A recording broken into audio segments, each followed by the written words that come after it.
कुछ साल पहले मिमिक्स नामक एक एलियन जाति को ले जाने वाला एक क्षुद्र ग्रह यूरोप में दुर्घटनाग्रस्त हो गया और अपनी बेहतर तकनीक और आश्चर्यजनक कारक के साथ महाद्वीप को जल्दी से तबाह कर दिया। 5 साल बाद जब चीजें निराशाजनक लगती हैं, नए मशीनीकृत सूट का उपयोग करने वाले मनुष्यों की एक सहयोगी सेना वर्दन में एक बड़ी लड़ाई जीतती है और सार्जेंट वर्टोस्की नामक एक विशेष बल के सैनिक को सैकड़ों मिमिक को मारने का श्रेय दिए जाने के बाद नायक के रूप में सम्मानित किया जाता है। वह पश्चिमी मित्र राष्ट्रों के कमांडर जनरल ब्रिघम से मिलता है, जो केज को मित्र राष्ट्रों की पहली सेना के साथ फ्रांस में उतरने और मीडिया के लिए जमीनी कवरेज प्रदान करने का आदेश देता है। केज कॉलेज में ROTC कैडेट था और उसे मैदान में कोई अनुभव नहीं है, इसलिए वह युद्ध में नहीं जाना चाहता। वह तैनाती से बचने के लिए कई तरह के हथकंडे अपनाता है, यहाँ तक कि वह मीडिया के जरिए जनरल को ब्लैकमेल करने की कोशिश करता है। पहले तो जनरल उसे जाने देने का नाटक करता है, लेकिन जैसे ही केज दरवाजा पार करता है, ब्रिघम गार्ड को उसके पीछे जाने के लिए कहता है, उसे बेहोश कर दिया जाता है। बाद में दोपहर में केज हीथ्रो हवाई अड्डे पर डफल बैग के ढेर पर जागता है, जिसे एक सैन्य अड्डे में बदल दिया गया है। सार्जेंट फेरेल के कार्यभार संभालने से पहले एक सार्जेंट उसके हाथों में जूते थमा देता है। पता चलता है कि ब्रिघम ने फेरेल को आदेश भेजा था कि केज ने भागने की कोशिश की थी और अब उसे एक अधिकारी से निजी पद पर पदोन्नत कर दिया गया है। केज को जे स्क्वाड नामक सन की सैनिकों के एक समूह में नियुक्त किया जाता है, जिन्हें फेरेल द्वारा जुआ खेलते हुए पकड़ा जाता है। जब केज का उनसे परिचय कराया जाता है, जब वह उन्हें डांटता है, तो फेरेल उन्हें कार्ड खाने के लिए मजबूर करता है और उन्हें निर्देश देता है कि वे केज को कल उनके साथ तैनात करने के लिए तैयार करें। केज के बारे में यह सुनकर कि वह एक भगोड़ा है और सोचता है कि वह लड़ाई से ऊपर है, उसे सभी की काली सूची में डाल दिया जाता है और केज को प्रशिक्षण के लिए भेज दिया जाता है। अगला दिन आक्रमण का दिन है और केज को उसका अपना सूट दिया जाता है, लेकिन जे स्क्वाड के सदस्य उसे यह सिखाने की भी जहमत नहीं उठाते कि उसे कैसे पहनना है, क्योंकि उन्हें लगता है कि वह जल्दी ही मर जाएगा। लगभग सभी लोग स्वतंत्रता पूर्वक घूमते हैं और अपने पसंदीदा हथियार आसानी से ढूंढ लेते हैं, लेकिन वह घबराया हुआ और खोया हुआ महसूस करता है। बाहर निकलते समय वर्टोस्की गर्व के साथ सेना का नेतृत्व करता है, फिर भी केज फिर से भागने की कोशिश करता है, हालांकि अन्य उसे जल्दी से वापस खींच लेते हैं। सभी विमान तेजी से उड़ान भरते हैं, लेकिन जैसे ही वे फ्रांसीसी तट पर उतरने वाले होते हैं, उनके हवाई जहाज का पिछला हिस्सा अचानक विस्फोट हो जाता है। दस्ता समय से पहले नीचे गिर जाता है, लेकिन केज इतना डर जाता है कि जब तक विस्फोट की आग करीब नहीं आ जाती, तब तक वह भी नीचे नहीं गिरता। जैसे ही वे आसमान से गिरते हैं, उनके चारों ओर विस्फोट होते रहते हैं और कई सैनिक जमीन पर पहुंचने से पहले ही मर जाते हैं। भले ही यूरोप को वापस लेने का ऑपरेशन एक आश्चर्यजनक हमला माना जाता था, केज ठीक से उतरता है, लेकिन अभी भी अपने हथियार से सुरक्षा नहीं हटा पाता है, इसलिए वह घबराहट में इधर उधर भागता है। यह देखता है कि कैसे लोग हर जगह मर रहे हैं। दोनों शिल्प और मनुष्य आग पकड़ते दिखते हैं और केज तब गिर जाता है जब उसके पास एक विमान दुर्घटनाग्रस्त हो जाता है।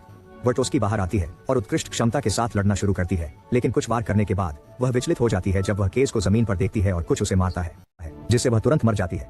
केज तुरंत जे स्क्वाड में शामिल हो जाता है और वे किसी तरह की योजना बनाने की कोशिश करते हैं, लेकिन अचानक एक नकलची जमीन से निकलकर उन पर हमला कर देता है। जब दूसरे सैनिक उस प्राणी पर बेतहाशा गोली चलाते हैं, तो केज आखिरकार अपने हथियार भी अनलॉक करने में कामयाब हो जाता है, जिससे एलियन को नष्ट करने में मदद मिलती है और उसे इस पर गर्व होता है। दुर्भाग्य से एक और एलियन आ रहा है और केज बिना लड़े जाने से इनकार करता है, इसलिए वह मेरा हथियार पकड़ लेता है और उसे पकड़े रखता है, जबकि नीला नकलची उस पर कूदता है, जिससे उन दोनों की मौत हो जाती है। इससे एलियन का खून केज पर गिरता है और उसके शरीर में प्रवेश करता है। अचानक केज घबराहट में डफल बैग के ऊपर जागता है। उसी सार्जेंट ने उसे जूते दिए और फेरल ने फिर से उसे ले लिया। केज भ्रमित हो जाता है, खासकर जब वह फेरल द्वारा कही जाने वाली हर बात का अनुमान लगा लेता है, जिससे साबित होता है कि लड़ाई एक सपना नहीं थी। वह जे स्क्वाड के साथ मीटिंग में जाता है, सूट पहनता है और ठीक उसी तरह विमान पर चढ़ता है, यह अनुमान लगाते हुए कि हर कोई उससे क्या कहेगा। विस्फोट फिर से होता है और इस बार केज को तेजी से नीचे उतरने की याद आती है। जैसे ही वह उतरता है, उसे अपने साथी के मरने की याद आती है और वह उसे चेतावनी देने की कोशिश करता है, लेकिन वह नहीं समझता कि वह क्या कहेगा। वर्टोस्की को गोली मारकर उसे जमीन पर गिरा देता है। उसे घायल देखकर वर्टोस्की उसके सूट की बैटरी चुराने का मौका लेता है और उसी समय एक और एलियन उसे मार देता है। एक बार फिर केज हवाई अड्डे पर जागता है, यह समझते हुए कि उसने जो कुछ भी देखा वह वास्तविक है और वे सीधे एक घात में कूद जाएंगे। वह इसके बारे में फेरल को चेतावनी देने की कोशिश करता है, प्रत्येक जे स्क्वाड सैनिक को नाम से बुलाकर और यह बताकर अपनी कहानी को साबित करने की कोशिश करता है कि उन्होंने कार्ड कहां छिपाए हैं। दुर्भाग्य से उस पर विश्वास नहीं किया जाता है और केज को उसके मुंह पर टेप लगाकर विमान में भेज दिया जाता है। विमान में विस्फोट हो जाता है और केज तुरंत दूसरे सैनिक को बचाने के लिए नीचे गिरता है, लेकिन उसकी जगह खुद मारा जाता है।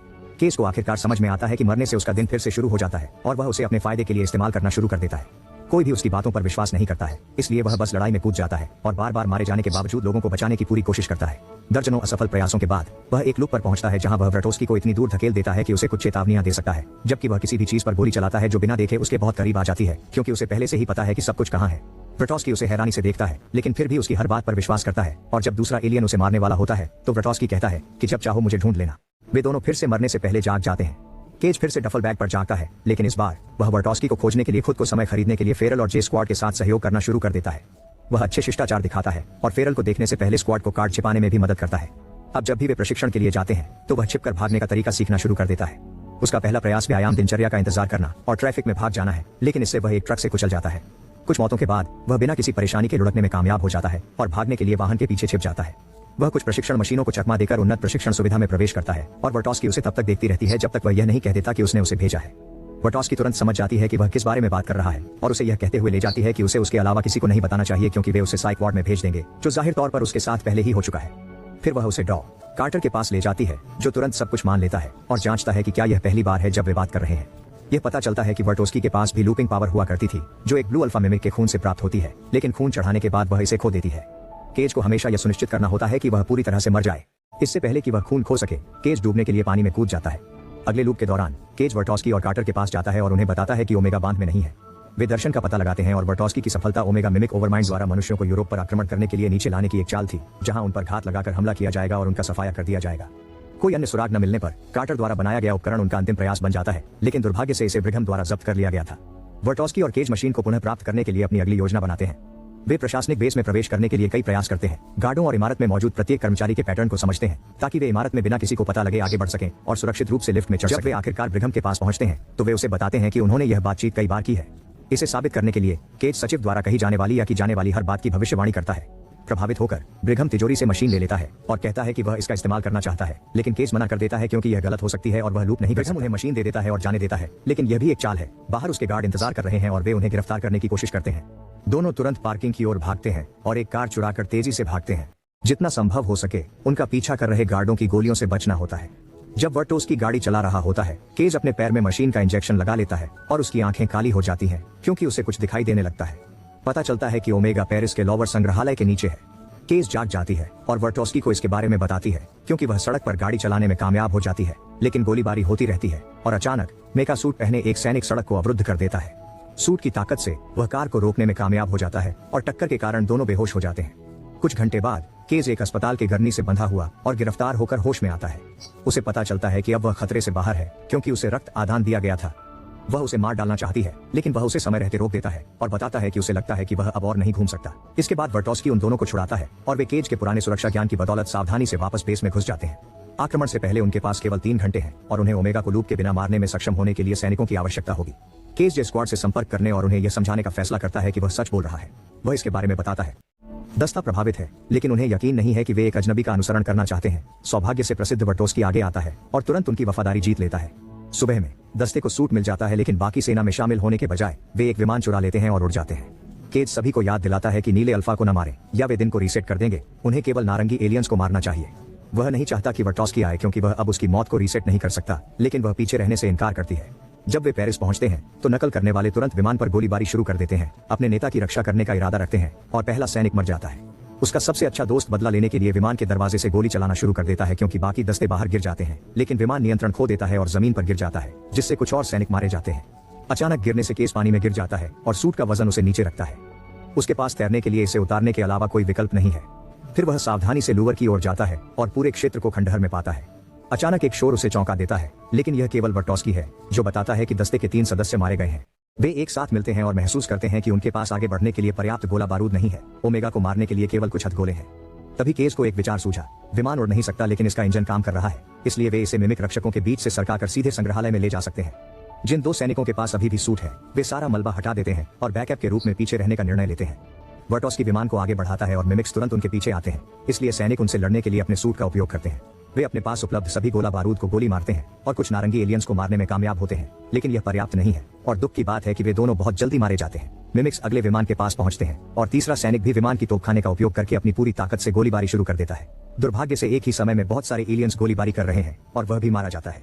केज तुरंत तोपखाने पर कब्जा करने के लिए दौड़ता है और जितनी जल्दी हो सके मिमिक्स पर गोली चलाता है।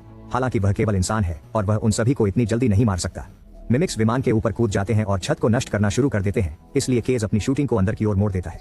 प्रभाव के कारण वर्टोस्की अपनी सीट से उतर जाती है, लेकिन केज जल्दी से भाग जाता है। जल्दी से कवर प्रदान करता है और वह वापस नियंत्रण कक्ष में भागने में सक्षम होती है। विमान को कुछ प्रसिद्ध स्मारकों के माध्यम से मार्गदर्शन करती है। केज को विमान के बाहर लटका दिया जाता है क्योंकि यह अंततः संग्रहालय से टकराता है, जहां केज लुढ़क कर सुरक्षित रूप से जमीन पर पहुंच जाता है।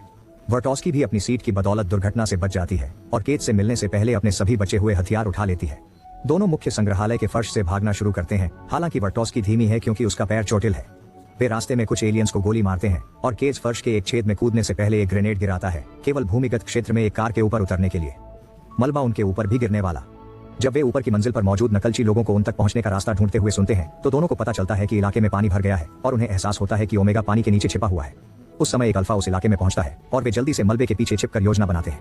केज अल्फा का ध्यान भटकाना चाहता है जबकि वर्टोस्की ओमेगा को मार देता है, लेकिन वह मना कर देती है, कहती है कि वह एक बेहतर लड़ाकू है और वह बेहतर तरीके से ध्यान भटका सकती है। उसे ग्रेनेड देने के बाद वर्टोस्की केज को उसे यहाँ तक लाने के लिए धन्यवाद देता है और कहता है कि काश वह उसे बेहतर तरीके से जान पाती। फिर से आंखें। अचानक केज जाग जाता है और आक्रमण से पहले सुबह से ही खुद को हेलीकॉप्टर से लंदन की यात्रा पर पाता है। उसे आश्चर्य होता है कि न केवल वह जीवित है बल्कि शहर में हर कोई जश्न मना रहा है। यह पता चलता है कि पेरिस में एक रहस्यमय विस्फोट के बाद सभी नकलची मर चुके हैं और अब मानव सेना बिना किसी प्रतिरोध के यूरोप में आगे बढ़ रही है। अगले दिन वे पश्चिमी मोर्चे पर आगे बढ़ेंगे और हमेशा के लिए जीत का दावा करेंगे। इसके बाद केज एयरपोर्ट बेस पर जाता है, जहां वह यह देखकर खुश होता है कि जे स्क्वाड के सभी सदस्य जीवित और स्वस्थ हैं। इसके बाद वह प्रशिक्षण सुविधा में जाता है, जहां उसका सम्मान के साथ स्वागत किया जाता है क्योंकि वह अभी भी एक मेजर है और उसने कभी अपना पद नहीं खोया है। केज वर्टोस्की को हमेशा की तरह जगह पर पाता है और वह एक अजनबी की तरह अशिष्टता से उसका अभिवादन करती है, जिससे केज हंस पड़ता है। कृपया सब्सक्राइब करें और नोटिफिकेशन चालू करें ताकि आप इस तरह के और वीडियो देख सकें। देखने के लिए धन्यवाद।